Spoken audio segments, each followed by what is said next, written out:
few of the first shots from that year of photography. This is a scene behind the restaurant where I worked as a dishwasher. It was one of the first rolls of photographs that I took when I was 17 years old. There are two other shots here, one from the same location of a piece of farm equipment, which at the time I treated as an abstract. The other is a shot in a parking lot with some friends of mine that I tried to put into a kind of urban pose. And then one final one from a few months later, which is of one of those famous happenings in a city park. I kept on taking photographs, and about 6 months later I went on a camping trip to Canada.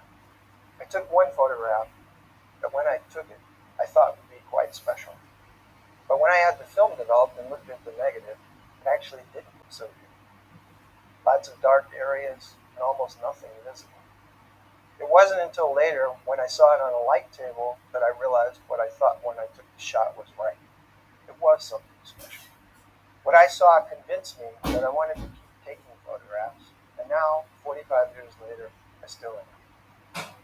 After entering college, I took photography courses for 2 years. I learned how to use an SLR, single lens reflex, the predecessor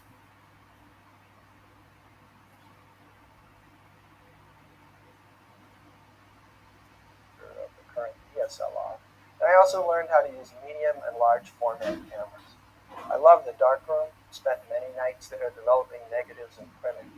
There was no internet and no social media for sharing, so usually you had a few conversations with other photographers and among friends, and maybe at some point you got an exhibition. If you worked at it, you could get your work around, but it wasn't anyways near as easy as it is nowadays. I never dreamed the day would come when you could get your work out around the world in a few minutes. Not long after that, I got my first paying job as a photographer, documenting a theater production at my college. I was able to borrow a medium format film camera, a twin lens reflex Rolleiflex, wonderful camera, and I also borrowed an upperclassman's film camera, a Pentax SLR. At this point, everything was still done with film. Photographing rehearsals and run-throughs of the play presented some new and strikingly different challenges from taking shots of nature or shots in the street, or even in the studio. Just to jump back to the present for a moment, I'd like to show some images from that time that demonstrate something interesting. Even in the beginning of your work, it's possible to take meaningful photographs. For example, these two images here were shot in the first 2 years of my work with photography. About 10 years ago, I scanned them and posted them on social media.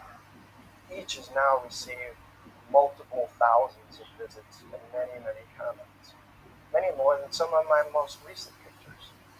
So as you develop as a photographer, you might create works of high quality even though you're just beginning to learn. And you'll notice that no matter how much experience you acquire, each image you take will not always be a stunning, distinctive success.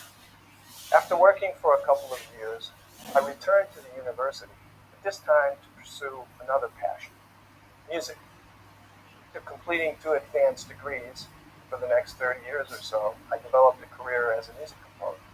Through all this time, and even when I became a professor, I continued taking photographs and was able to integrate studying the work of a wide range of photographers and photography, not only into my free time, but also into courses I taught. One on art's relationship to society, and another an interdisciplinary course on the arts in the Americas.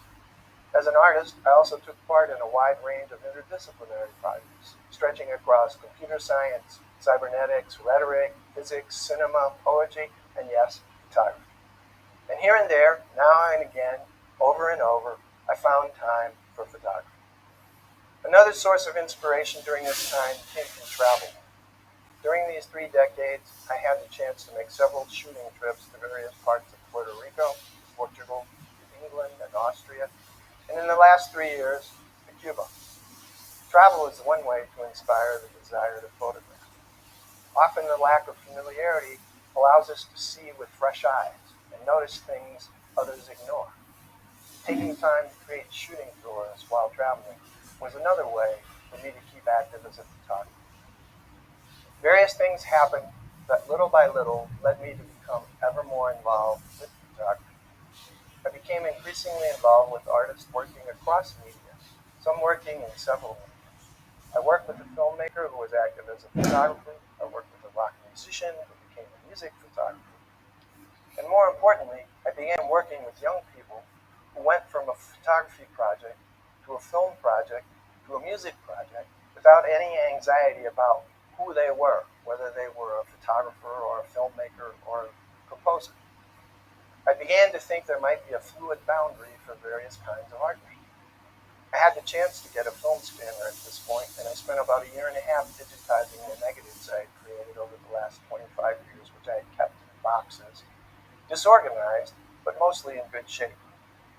The process of digitizing these negatives not only forced me to organize them, but it gave me a chance to look over all that I had done. I was generally quite amazed and determined that I should find a way to connect with the potential I saw there and to begin afresh to create photographs. Around this time, social networking exploded the range of contacts. Suddenly, I began posting more and more. Both my older work and my current work were getting responses from an international audience.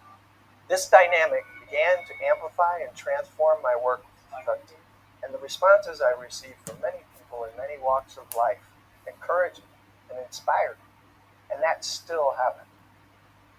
And now, in recent years, I've had the chance on several occasions to teach photography courses at the university. I enjoyed the teaching and the students and found the title even inspired me. Seeing with fresh eyes and a little experimentation. Another exciting project involved each person making a photography book. The results were amazing.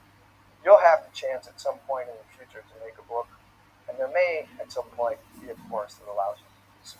In some ways, even though not as extensive or detailed, the response to images posted on social media is like the response you get from another person who views your photographs and tells you things about them. Each of the images here has received more responses than I ever could have dreamed of on social media. And that goes to show that sometimes you might be very surprised by which images resonate with other people. Sometimes an image might resonate more with others than it does with you. But we'll get to that later when we turn to looking at ways to go about responding to photographs, both your own and those of others. For now, let's say the history is up